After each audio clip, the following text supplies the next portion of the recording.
Bueno, y ojo con esto. Con 98 votos a favor, el Pleno del Congreso aprobó el proyecto de ley de teletrabajo con la finalidad de impulsar esta modalidad en el contexto de la pandemia por el COVID-19.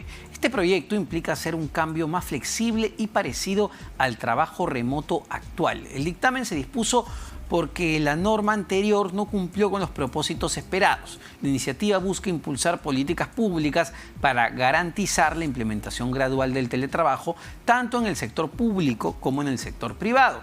En este nuevo marco legal, el teletrabajo se podrá dar de forma temporal o permanente. El teletrabajador, tendrá las mismas obligaciones y los mismos derechos que los trabajadores presenciales, de acuerdo al régimen laboral al que pertenezca. Los empleadores también estarán obligados a respetar la jornada laboral de sus colaboradores y la desconexión digital cuando acabe su horario de trabajo. Para profundizar en esta norma aprobada ya por el Parlamento, vamos a conversar con Pamela Navarro, abogada laboralista y directora de Ataya Legal, además. Pamela, ¿cómo está? Buenas tardes. Hola, Omar, ¿qué tal? Buenas tardes. Bueno, en principio, ¿cuáles son las novedades que trae esta norma aprobada por el Congreso? ¿Qué de nuevo hay que no estableciera o no estuviese establecido ya en el marco legal vigente? Bueno, acá hay que hacer una primera distinción, y es que el marco legal vigente y lo que estamos utilizando hoy es la ley que le permite a las empresas realizar el trabajo remoto, que es diferente a la ley que existe sobre teletrabajo, que, como bien dijiste a la introducción, es una norma sumamente rígida que no nos hubiese permitido adaptarnos a la coyuntura de la pandemia en los plazos que teníamos cuando se da el estado de emergencia. Entonces, este proyecto de norma que se ha aprobado es una suerte de mix entre lo que tenemos hoy, que es la ley de trabajo remoto, y lo que teníamos antes, que es esta norma de teletrabajo, pero con ciertas flexibilidades que nos permiten adaptarnos más a las situaciones que se viven en el día a día, al tema de la conexión que hay, que es cada vez más accesible hacia las personas, y también al tema de la globalización. ¿Qué se está flexibilizando con esta norma aprobada por el Congreso? ¿Qué va a poder hacer a partir de ahora la empresa o qué van a poder hacer a partir de ahora los trabajadores? Para empezar, que las empresas van a poder optar, de acuerdo a sus necesidades operativas, por pasar a un trabajador de un régimen de jornada ordinaria, ¿no?, con asistencia al centro de labores, a un tipo de trabajo en base al teletrabajo, es decir, trabajo virtual. Por otro lado, la norma también establece que los trabajadores van a poderle solicitar a las empresas el poder cambiar de régimen de trabajo presencial a teletrabajo, ¿no? Esta norma establece de manera adicional los lineamientos que tiene que cumplir tanto la empresa como el teletrabajador a la hora que cambia de régimen.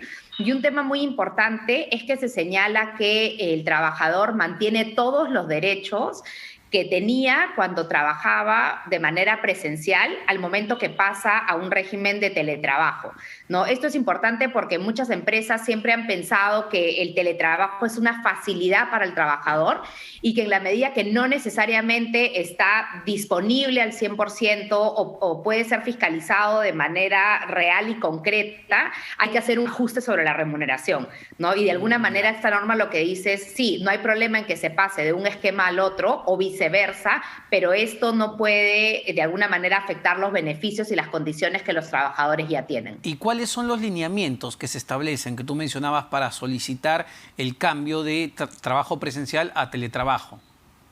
Ahí es interesante porque en lo que respecta al empleador, el empleador lo puede hacer de manera unilateral, siempre que establezca cuál es la necesidad de pasar de trabajo presencial a trabajo remoto, ¿no? Con lo cual, básicamente, el empleador, en base a su facultad de dirección, va a poder determinar si es que vamos a continuar con las labores vía trabajo presencial o trabajo remoto. Se señala también que el trabajador puede solicitarle al empleador cambiar de modalidad, pero una vez más es el empleador quien va a tener que hacer el análisis y poder determinar si es que efectivamente accede o no a este cambio en la forma como se prestan las labores. Ahora, en cuanto a los implementos para realizar el trabajo remoto, ¿no? Porque, a ver, si yo tengo un trabajo de oficina y vengo pues a la oficina, uso las computadoras del trabajo, uso la silla del trabajo y los implementos, la luz, la internet del trabajo, el teléfono del trabajo. Si yo hago teletrabajo, ¿la empresa está obligada a proveerme de esas herramientas? La norma señala que sí. A diferencia de la ley de trabajo remoto, este proyecto de norma señala, y acá hay un tema bien interesante, señala para las empresas del sector privado que están obligadas a entregar las herramientas para poder realizar las actividades del trabajo remoto y de manera adicional asumir el costo de lo que implica teletrabajar, ¿no? ¿Y cómo vamos a determinar cuál es el costo que tenemos que asumir? La norma señala que esto va a salir en el reglamento, que debería darse en un plazo de 90 días. Sin embargo, para el sector público no es así, ¿no? Ahí la norma señala que el tema de los bienes necesarios para poder prestar el teletrabajo se van a dar dependiendo de la disposición que hay en cada entidad y que no se asume el costo de lo que genera el teletrabajo. ¿Y por qué lo cual es un tema bastante Pamela? discutible, teniendo en cuenta que el empleador va a poder determinar básicamente de manera unilateral quién está en una modalidad y quién está en la otra. Claro, pero ¿por qué esta diferencia entre el sector público y el privado? Esa es una buena pregunta, porque de hecho podríamos pensar que este artículo podría ser incluso inconstitucional, porque no hay ningún criterio técnico que avale esta diferenciación. Sí, claro, sí, claro. Un trabajador es finalmente un trabajador. Y a ver, otra duda que salta, a ver, ¿cómo voy a calcular cuánto le tengo que dar a cada trabajador por los servicios de principalmente electricidad, ¿no? Que es lo que uno gasta, porque en el caso del celular, de las llamadas, pues te dan un equipo con la línea y no habría mayor problema, pero en el caso del servicio de internet y el servicio de luz, ¿cómo calculas el monto a pagar, no? Eso va a ser bien complejo porque aparte yo creo que es poco probable que puedas determinar en cuánto se ha incrementado tu consumo de luz desde que trabajas en casa, cuando no trabajabas en casa, si a eso le sumas que ahora también tienes todo el tema del colegio de los niños, ¿no? Y algunos otros gastos o consumos que te hacen subir el costo del internet, ¿no? En el tema del internet, como dices tú, es más sencillo porque por último yo le puedo dar un dispositivo móvil para que el trabajador se comparta internet y con eso tengo solucionado el problema. El tema de la electricidad va a ser complejo, el tema de la infraestructura también va a ser complejo de determinar. Un tema que sí es, creo que importante y positivo de la norma, es que a diferencia de la norma de teletrabajo anterior, acá la norma no solamente señala que el teletrabajo puede ser parcial o total, sino que señala también que no necesariamente tiene que ser en un único lugar físico, ¿no? Antes la norma señalaba que el teletrabajo se realizaba en el domicilio del trabajador y que para eso la empresa tenía que hacer una suerte de evaluación sobre los riesgos en materia de seguridad y salud en el trabajo, ¿no? Ahora la norma dice que se puede realizar en el domicilio del trabajador o en cualquier otro lugar donde el trabajador esté prestando sus servicios de manera remota e incluso si estos se dan fuera del territorio nacional, ¿no? Lo que nos lleva a un tema adicional que esperemos esté en el reglamento y es qué pasa con aquellos teletrabajadores que no tienen la nacionalidad o el carnet de extranjería correspondiente. Excelente ¿no? punto, Porque claro. hoy en día vemos que el teletrabajo nos permite contratar personas de cualquier parte del mundo.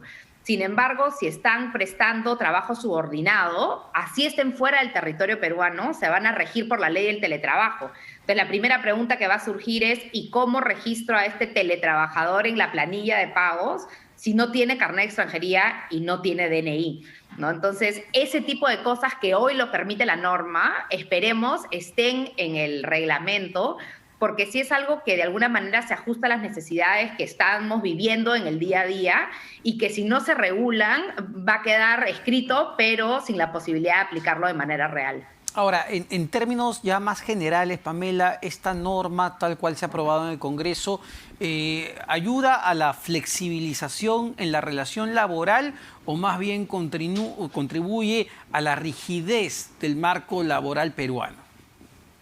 Yo creo que eso va a depender de qué es lo que dice el reglamento, porque muchos de los temas importantes sobre cómo se va a regular la desconexión digital, cómo se va a establecer, como bien has dicho, los montos que vamos a tener que pagar por los sobrecostos de trabajar desde casa, se van a establecer en el reglamento, pero yo creo que es un primer paso, ¿no? Ahora, vamos a tener un vacío, porque si esta norma se reglamenta recién en 90 días, ¿no? Ajá. Y no es que los reglamentos acá salgan antes de los plazos que dan las normas, y la ley de trabajo remoto vence el 31 de julio, probablemente nos vamos a quedar con un hueco en el que no tenemos ley de trabajo remoto y todavía no hay reglamentación para la ley de teletrabajo, y eso es algo que hay que ver, ¿no? O se extiende la ley de trabajo remoto, porque esta norma de teletrabajo no hace referencia al tema de trabajo remoto, solamente regula el teletrabajo. Yo creo que también es importante que señala la norma la posibilidad de las empresas de mantener o cambiar al teletrabajo dependiendo de las necesidades de la empresa. Hay bastante flexibilidad en los temas de jornada de trabajo, ¿no? Porque se señala que se pueden establecer las jornadas de trabajo del régimen general. Y eso significa que yo podría establecer, por ejemplo, que mis teletrabajadores que no tienen que cumplir un horario de trabajo tienen justamente este horario flexible que los convierte en trabajadores no sujetos a fiscalización, ¿no? Y eso de alguna manera me generaría cierta flexibilidad a la hora de poder supervisar o dirigir trabajadores. Señala la norma también que si los voy a hacer cumplir un horario de trabajo, son las empresas quienes tienen que invertir en el programa que me permita delimitar o controlar las horas del teletrabajador, ¿no? Yo creo que la norma tiene aspectos positivos, algunos aspectos que podrían mejorarse, pero claramente es mejor que la norma que teníamos de teletrabajo, que no la íbamos a poder utilizar una vez que se terminara el trabajo remoto. Positivo entonces, y a la espera del reglamento. Muchísimas gracias, Pamela Navarro, abogada laboralista, sobre esta norma aprobada hace unos días en el Congreso de la República. ¿Cómo acabó el tipo de cambio, verdad? Hoy día ha estado muy nervioso. El billetito verde cerró con una fuerte alza, en una sesión donde el Banco Central de Reserva tuvo que salir al mercado para tratar de amortiguar la tendencia alcista del dólar. El Banco Central terminó vendiendo 150 millones de dólares. Ahí está justo en nuestra página web de RPP, ya lo saben, rpp.pe, en la sección de economía. El precio del dólar acabó en 3.81 3.81 hoy lunes, subió 1.52% en un solo día. Esto evidentemente responde a las encuestas que han salido el fin de semana y en realidad desde el día viernes que se vienen publicando encuestas. El viernes Datum Internacional colocaba una diferencia de 5 puntos entre Keiko Fujimori y Pedro Castillo. Ayer salió la encuesta del Instituto de Estudios Peruanos, del IEP, en el diario La República, que daba un margen de 10 puntos de diferencia entre ambos candidatos, y por la noche salió la encuesta de Ipsos Perú, que daba una diferencia, al igual que Datum, de 5 puntos. Esta nueva diferencia entre ambos candidatos a 2 semanas de las elecciones electorales ha puesto muy nervioso a los inversionistas, a la gente de a pie que sale a comprar dólares, y ha hecho que hoy el tipo de cambio, el precio del dólar, pues salte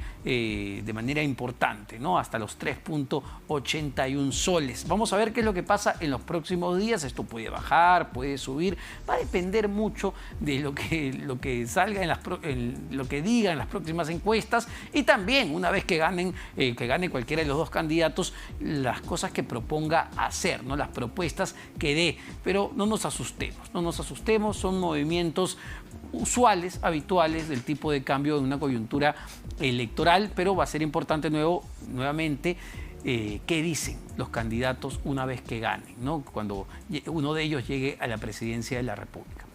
Son las 5 de la tarde, nos toca despedirnos, pero no se despeguen de la programación de RPP Televisión, que ya viene Valeria Fuertes en Central de Informaciones. Muy buenas tardes, señores y señoras.